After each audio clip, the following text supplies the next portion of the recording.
에스겔서는 1장 1절에 이렇게 시작합니다. 30째 해 넷째 달 초닷새에 내가 그발강가에 사로잡힌 자 중에 있을 때 하늘이 열리며 하나님의 모습이 내게 보이니 2절 요야긴 왕이 사로잡힌 지 5년 그 달 초닷새라. 근데 우리가 에스겔서를 쭉 읽어보면 이 몇 번째 해, 몇 번째 달, 몇 번째 날 이 말씀이 계속 나옵니다. 8장 1절에 여섯째 해, 여섯째 달 초닷새에 나는 집에 앉았고 유다 장로들은 내 앞에 앉아 있는데 주 여호와의 권능이 거기서 내게 내리기로 그랬고요. 20장 1절에서는 일곱째 해, 24장 1절에서는 아홉째 해, 그리고 이제 24장 1절 그 내용에서는 이제 바벨론 왕이 오늘 예루살렘에 가까이 왔다. 그래서 인자야 너는 날짜 곧 오늘의 이름을 기록하라. 그래서 기록한 게 아홉째 해, 열째 달, 열째 날. 그러니까 여호야긴 왕이 사로잡힌 지 아홉째 해 10월 10일에 바벨론 느부갓네살 왕이 예루살렘 가까이 왔다. 그렇게 기록하고 있는 것입니다. 26장에 보면 11째 해 두로 심판에 대한 얘기를 쭉 썼는데 그게 11째였고요. 29장부터 32장까지 10째 해, 27째, 11째 해, 또 12째 해 이런 말씀들이 쭉 나오는데 이거는 애굽 심판에 대한 말씀 중에 10째 해, 11째 해, 12째 해 이런 말씀이 나옵니다. 그리고 이제 33장 21절에 가보면 우리가 사로잡힌 지 12째 해, 10째 달, 5째 날에 예루살렘에서부터 도망하여 온 자가 내게 나와 말하기를 그 성이 함락되었다 하였는데 언제요? 우리가 사로잡힌 지 12째 해 되는 해. 그러니까 에스겔이 사로잡혀 온 지 12년째 되는 해는 이미 예루살렘이 이 멸망당한 후라는 거죠. 근데 40장에 보면 뭐라고 되어 있냐면 우리가 사로잡힌 지 25째 해 성이 함락된 후 14째 해에 그랬습니다. 그러니까 에스겔이 포로로 끌려온 지 25년째 되는 해는 성이 함락된 때로부터 14년이 지났다. 그럼 25 마이너스 14 하면 몇이 나와요? 11이 나오죠. 시드기야 왕, 그러니까 지금 몇 년째 해, 몇 년째라는 말은 요야긴 왕이 사로잡혀 온 때부터거든요. 근데 여호야긴 왕이 사로잡혀 가고 바벨론에서 누구를 왕으로 세웠어요? 시드기야, 마지막 왕. 근데 시드기야가 11년 동안 이스라엘의 왕으로 있다가 이제 그 전쟁으로 완전히 이스라엘이 멸망당하는 거거든요. 그러니까 그 여호야긴이 포로로 끌려간 때부터 그 이스라엘이 멸망하기까지 11년 차이가 있는 것이 딱 맞아떨어지는 그런 기록이라는 거죠. 그래서 이걸 보면 에스겔은 요야긴 왕이 포로로 끌려올 때 같이 포로로 끌려왔구나 라는 걸 알 수 있는 거죠. 이스라엘이 포로로 3번에 걸쳐서 끌려왔는데 이제 우리가 에스겔서 다음에 이 살펴볼 다니엘은 1차 포로로 끌려갔습니다. 그리고 2차 포로 때 요야긴 왕이 끌려갈 때 에스겔도 같이 끌려온 거고요. 그 다음에 이제 586년 예루살렘이 멸망하면서 이제 세 번째 포로로 끌려가는 게 BC 586년 이렇게 되어 있습니다. 그러니까 에스겔이 바벨론으로 포로로 끌려와서 11년 후에 예루살렘이 멸망했는데 그 멸망당하기 전, 그러니까 에스겔이 바벨론에서 그렇게 포로로 지내는 지가 5년째 됐을 때 하나님의 말씀이 에스겔에게 임했다. 근데 예레미야서를 읽어보면 에스겔이 바벨론에 와서 4년째 됐을 때 무슨 일이 있었느냐. 예레미야 50장 51장에 보면 그 예레미야 50장 51장은 바벨론의 멸망에 대한 하나님의 예언의 말씀인데 그 바벨론의 멸망에 대한 말씀을 다 기록해가지고 그거를 두루마리로 딱 해가지고 예레미야가 그 왕의 이 참모가 되는 스라야에게 주면서 그가 이제 그렇게 바빌론으로 갈 일이 있었거든요.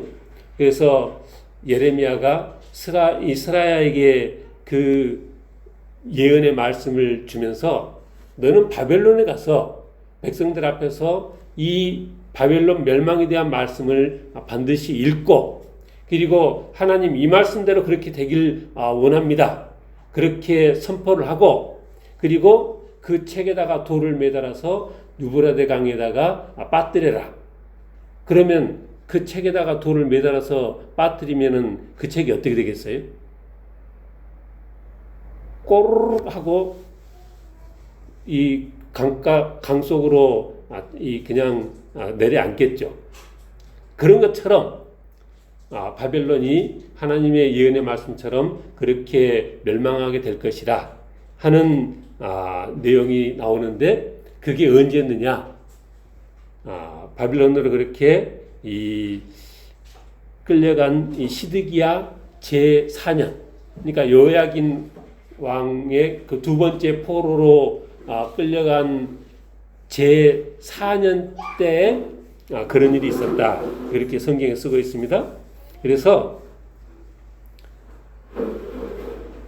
이사야는 훨씬 전에 이 사람이고 그 바벨론 포로로 끌려간 그 어간에 활동했던 선지자가 우리가 지금 살펴봤던 예레미야 그리고 에스겔 그리고 다니엘은 1차 포로로 끌려갔다 했으니까 그렇습니다. 그러니까 다니엘이 1차 포로로 끌려갔으니까 에스겔보다 더 나이가 많은가 그렇게 생각할 수 있는데 그게 아니고 우리가 아는 것처럼 다니엘서를 보면 그 어린 나이에 끌려갔잖아요. 다니엘은. 그래서 에스겔보다 더 연배가 낮은데 이미 그렇게 끌려가 가지고 거기서 하나님의 은혜로 그냥 그 지위가 확 높아지고 하니까 이 에스겔서에 제가 교회 밴드에도 그렇게 묵상글 올렸는데 에스겔이 뭐라고 했어요? 노아, 욥, 의인, 다니엘. 그 다니엘이라는 말이 에스겔서에 몇 군데 나오거든요. 그래서 그냥 성경 역사를 잘 모르면 다니엘은 에스겔보다 훨씬 전 사람인가? 이렇게 생각할 수 있는 거죠. 왜냐하면 노아, 욥하고 같이 나오니까.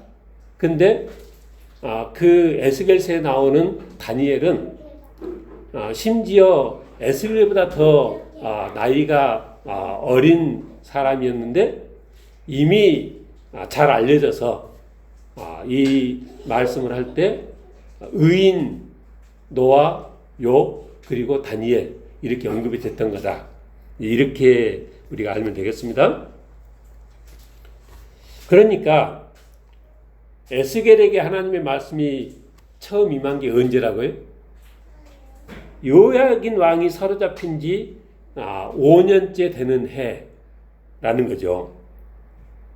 근데 1장 1절에서는 또 뭘 하겠냐면 30째 해 넷째 달 초닷새. 그러니까 에스겔에게 하나님의 말씀이 임한 게 요야긴 왕이 사로잡힌 지 5년 4월 5일이라고 했는데 1절에서는 30년째 되는 해 4월 5일이라고 했거든요. 그래서 이 30년은 무슨 30년이냐? 근데 성경 읽어봐도 정확한 설명이 없어가지고 주석가들이 이 30년이 무슨 30년인가 이런저런 설명들을 많이 했습니다. 그 중에 하나가 뭐냐면 이 바벨론, 그러니까 신바벨론을 이제 창시한 느부갓네살 왕의 아버지 되는 나보콜라살 왕이 신바벨론을 시작한 때가 30년 전이어서 30째 해라고 하는 거다. 이렇게 설명도 하고요. 또 연대를 거슬러 올라가 보면 바로 그 해가 어느 해냐면 요시야 왕 제18년 성전을 수리하다가 율법서를 발견하고 그 율법의 말씀을 통해서 개혁을 시작했던 해이기도 해서 그 하나님의 말씀을 근거로 개혁을 시작한 해다. 이렇게 설명도 하지만 그러나 많은 주석가들이 어떻게 설명하느냐?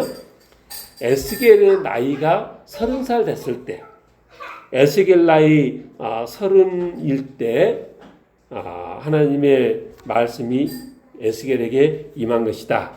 이렇게 이 설명하는 주석가들이 많은데 저는 이 설명이 더 옳겠다. 그렇게 생각이 듭니다.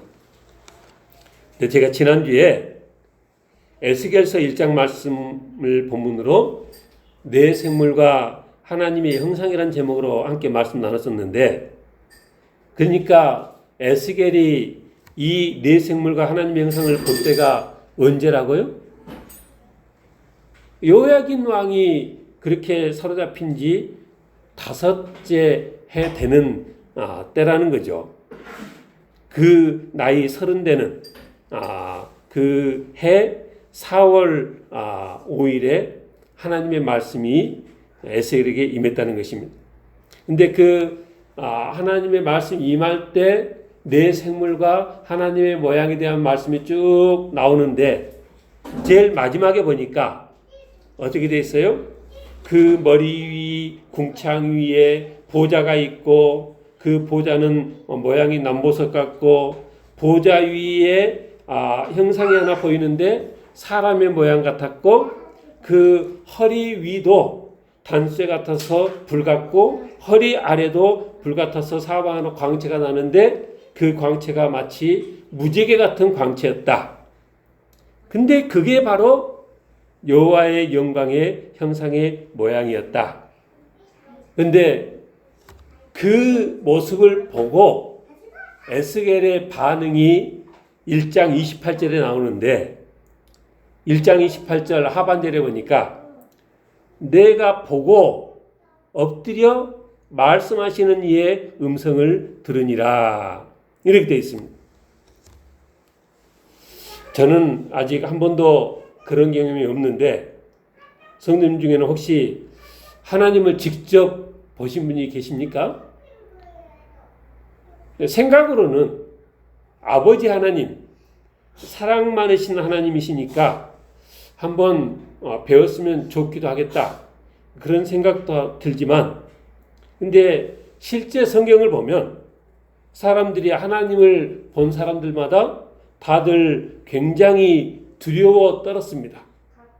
우리가 아는 것처럼 이사야 선자도 이사야 6장에 보니까 하나님을 뵙게 됐는데 그 천사들의 화답하는 소리로 문지방의 터가 요동하고 성전의 연기가 가득 차고 그때 이사야가 뭐라고 했습니까? 화로다 나여 망하게 되었도다. 나는 입술이 부정한 사람이요 나는 입술이 부정한 백성 중에 거주하면서 만군의 여호와이신 왕을 배웠다. 그러니까 하나님을 대면한 이사야가 야 이제 나는 끝장이다. 나는 이제 망하게 되었다. 그렇게 납작 엎드렸다는 거죠. 예수님께서 제자를 부르실 때 이제 베드로를 부르시는 장면이 뭐예요? 그 게네사렛 호숫가에서 내가 잠깐 말씀을 전하려니까 배를 잠깐만 좀 떼어라. 그래가지고 그 말씀에 순종해서 배에 올랐는데 그게 시몬 베드로의 배였죠. 거기서 말씀을 다 가르치시고 베드로에게 조금 더 깊은 데로 가서 그물을 내려봐라. 그러니까 베드로가 뭐라 했어요? 주님, 우리가 밤새도록 이 고기잡이를 했는데 한 마리도 잡은 게 없었지만은 말씀에 의지해서 제가 그물을 내리겠습니다. 그리고 가서 깊은 데로 가서 그물을 내렸는데 어떻게 됐어요?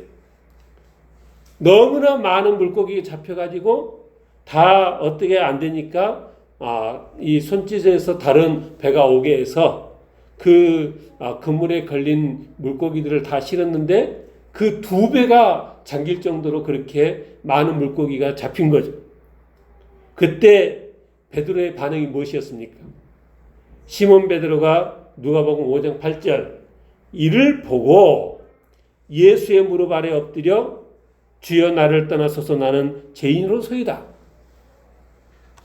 주님의 그 놀라운 기적을 직접 체험하고 베드로가 납작 엎드려서 주여 나를 떠나소서 나는 죄인으로소이다. 이렇게 잡아가는 모습이 나오는 것입니다. 변화산에서도 주님의 얼굴이 해와 같이 빛나고 그 옷이 휘어지고 갑자기 모세 엘리야가 나타나서 예수님과 함께 이 대화를 해서 베드로가 주님 여기가 정말 좋으니까 초막셋을 지어서 주님을 위해서 모세를 위해서 엘리에서 초막셋을 지을 테니까 여기서 지냅시다. 그때 하늘에서 빛난 구름이 그들을 덮으면서 구름 사이에서 큰 소리가 들렸는데 이는 내 사랑하는 아들이요 내 기뻐하는 너희가 그의 말을 들으라. 그렇게 말씀이 들려올 때 주님과 함께 올라갔던 베드로, 야고보, 요한이 그 말을 듣고 엎드려 심히 두려워했다. 그랬습니다. 그래서 예수님께서 두려워하지 말라 그렇게 말씀하셨던 거죠. 그러니까 우리가 신앙생활하면서 보면 우리에게도 이러한 체험이 있으면 우리 신앙에 대단히 도움이 되겠다. 직접 하나님을 맞닥뜨리고 그래서 두려운 나머지 반사적으로 납작 엎드릴 수밖에 없는 그런 체험이 우리에도 필요하다. 에스겔에서도 하나님께서 내내하시는 말씀이 저 이스라엘 백성들은 얼굴이 뻔뻔하고 마음이 굳은 자들이다. 근데 그들만 그런 게 아니라 대부분의 사람들이 얼굴이 뻔뻔하고 마음이 굳어서 잘 변하지를 않습니다. 그래서 그렇게 굳어진 마음, 변하지 않는 마음을 깨뜨리고 변화시킬 만한 그런 이 충격적인 체험이 필요하다는 것이죠. 우리가 흔히 하는 말이 예배 승리합시다. 그렇게 말하는데 우리 교회식으로 말하자면 우리 교회 주보에 늘 쓰여져 있는 것처럼 예배에 감격 있는 교회 되게 하소서. 그게 이제 좀 다른 표현이겠습니다. 그 뜻이 무슨 뜻입니까? 예배에 감격 있는 교회라. 우리가 예배 시간 찬송 중에 기도 중에 말씀을 듣는 중에 어느 시간이 되었든 예배를 드리는 중 하나님과 1대1로 인격적인 만남이 있어야 한다. 그런 말입니다. 하나님과 맞닥뜨려서 아이고 하고 납작 엎드려지는 사건이 있어야 우리 삶에 진정한 회개도 일어나고 거룩한 변화도 일어나고 우리 심령도 뜨거워지고 하는 것입니다. 바라기는 주마다 드리는 이 예배를 통해서 성도들 모두에게 그런 하나님 만나는 감격의 예배가 있으시길 주님으로 축원합니다. 그렇게 하나님 앞에 납작 엎드려졌을 때 2장에 보니까 하나님의 말씀이 시작되었습니다. 2장 1절 그가 내게 이르시되 인자야 내 발로 일어서라 내가 내게 말하리라.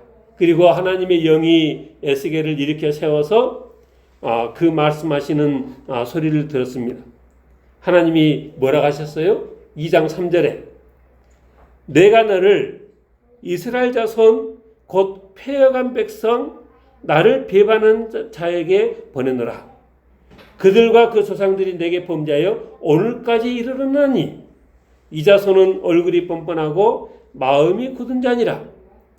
내가 너를 그들에게 보내노니 너는 그들에게 이르기를 주 여호와의 말씀이 이러하시다 하라. 그들은 패역한 족속이라.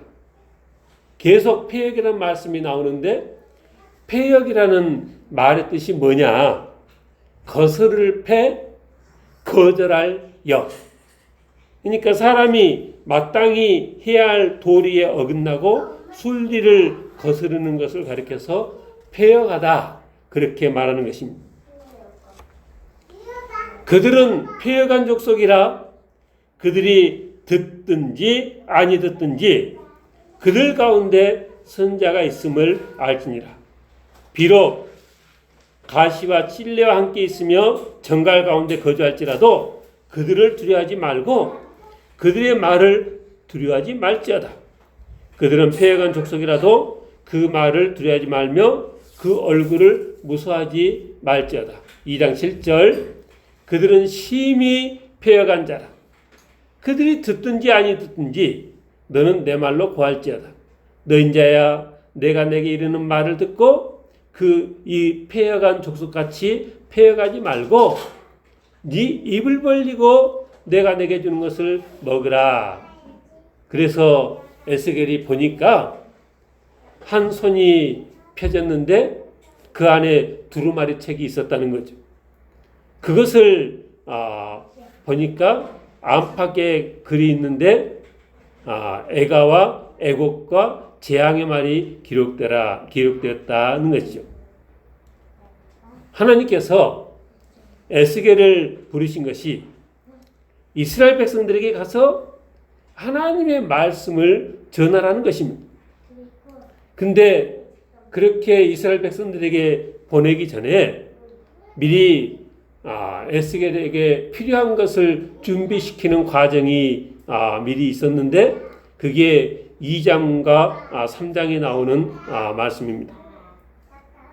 뭘 준비시켰습니까?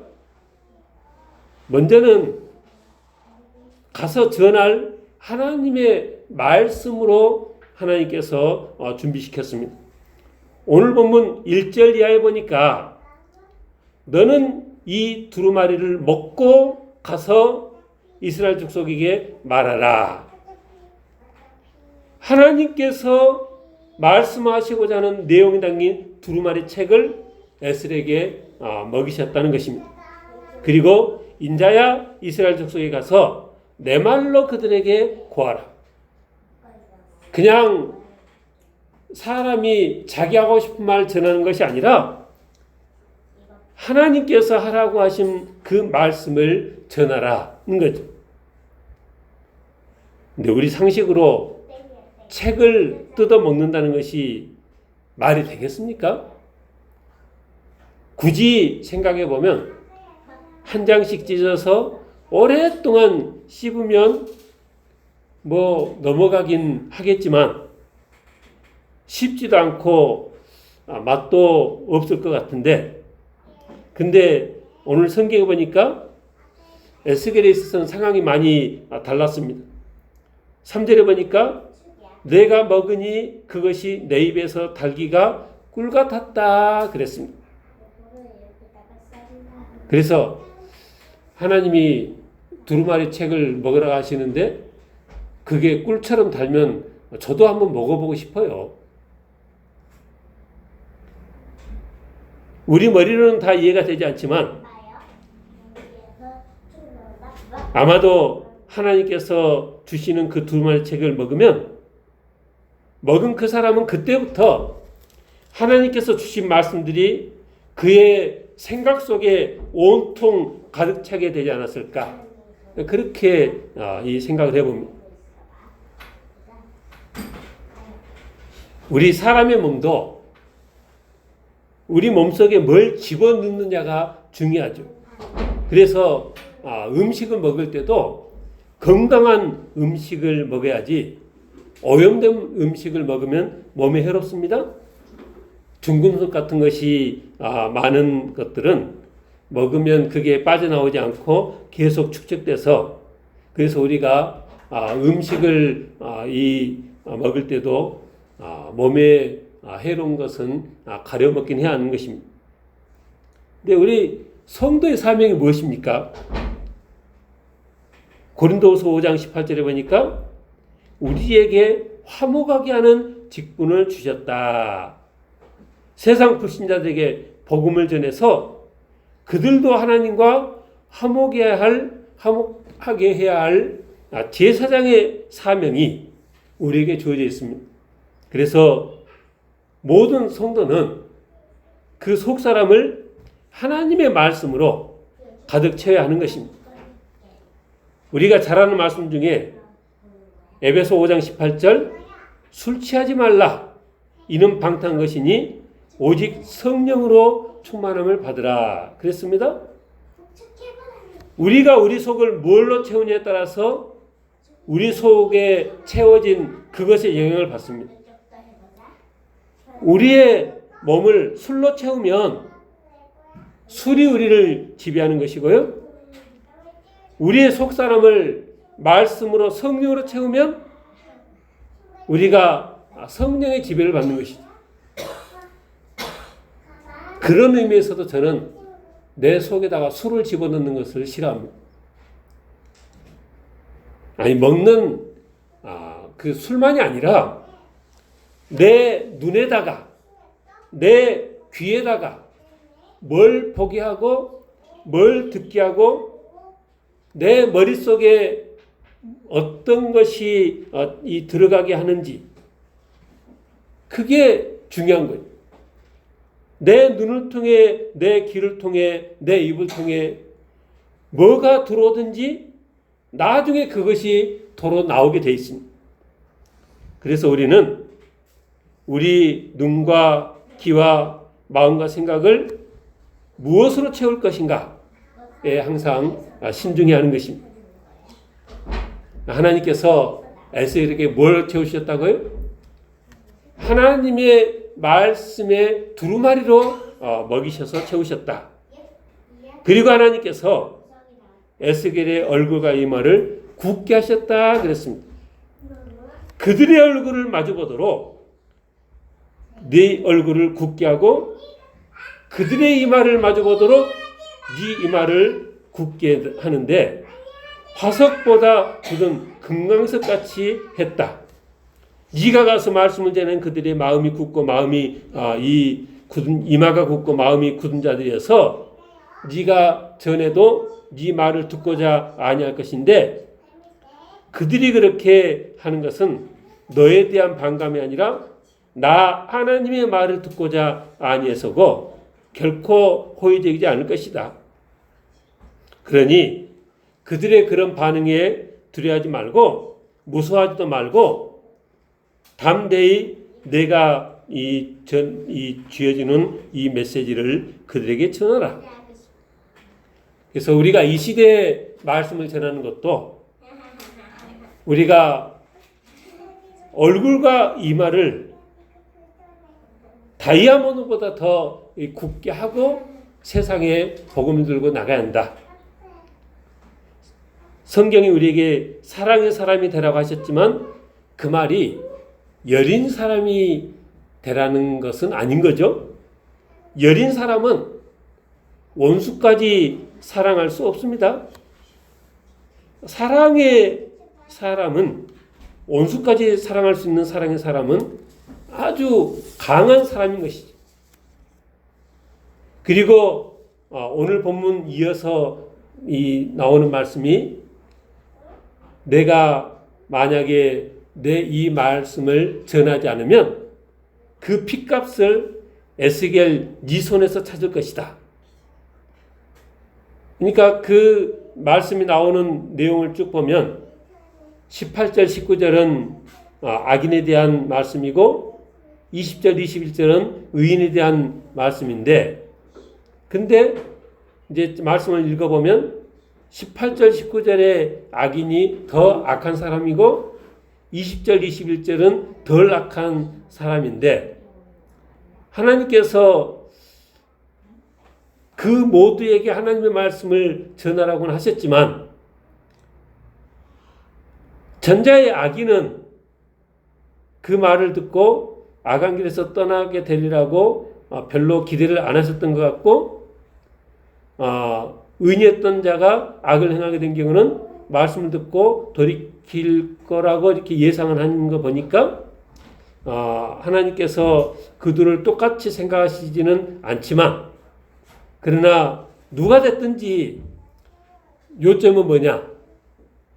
하나님의 말씀을 듣고 악한 마음과 악한 행에서 돌이켜 범죄하지 아니하면 살 것이고, 누가 됐든지 돌이키지 아니하고 여전히 범죄하면 그는 그 죄 중에서 죽을 것이다. 우리 하나님이 심판할 목적으로 누가 범죄하나 지켜보는 하나님이 아니시라는 거죠. 우리 생각에는 악인들이 범죄하여 벌을 받는 경우는 니네들은 벌을 받아 마땅해, 이렇게 생각할 것 같은데 하나님께서는 전혀 그렇지 않으시다는 것입니다.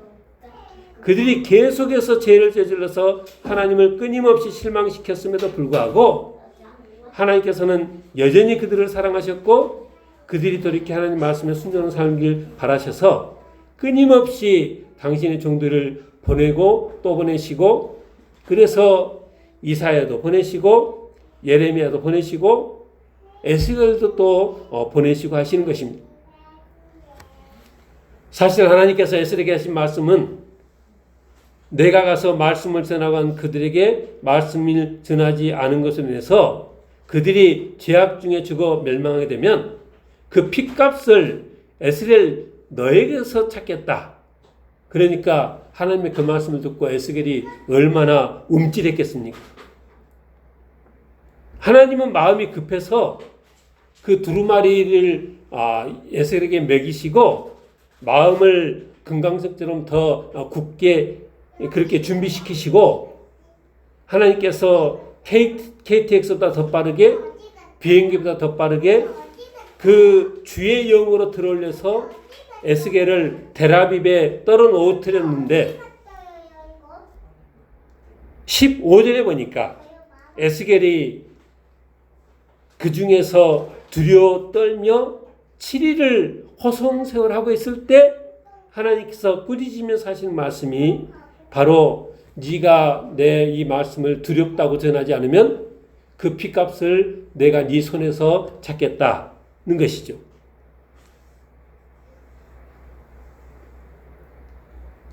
하나님께서 이 시대 멸망길을 걷고 있는 자들을 구원하기 위해서 우리도 부르시고 그들이 듣든지 아니 듣든지 나가 힘써 말씀 전하길 바라시는데, 우리도 에스겔처럼 그들 중에 두려워 떨며 7년을 호송세라고 있지는 않은지 우리 자신을 돌아보게 됩니다. 하나님께서 하신 말씀이 뭐라고요?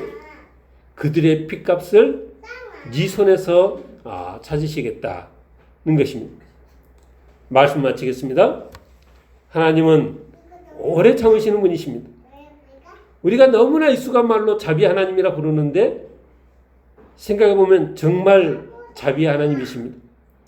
이스라엘 백성들은 하나님 말씀대로 얼굴이 뻔뻔하고 마음이 굳은 자들입니다. 그들의 영적인 모습이 어떤지는 오늘날 하나님을 섬기지 않는 불신자들의 모습을 떠올려보면 금방 이해할 수 있습니다. 나가서 복음을 전해보면 사람들의 마음이 얼마나 굳었는지 그들이 하고 사는 것만 생각하면 하나님께서 왜 저들을 벌하시 않은가, 이런 생각이 자주 듭니다. 만일 내게 하나님과 같은 능력이 있었으면 진작 다 버렸을 텐데 우리 하나님은 자비 하나님이시라 오래 참으십니다. 우리 하나님은 오래 참으실 뿐 아니라 그들에게 선자들을 보내고 또 보내십니다.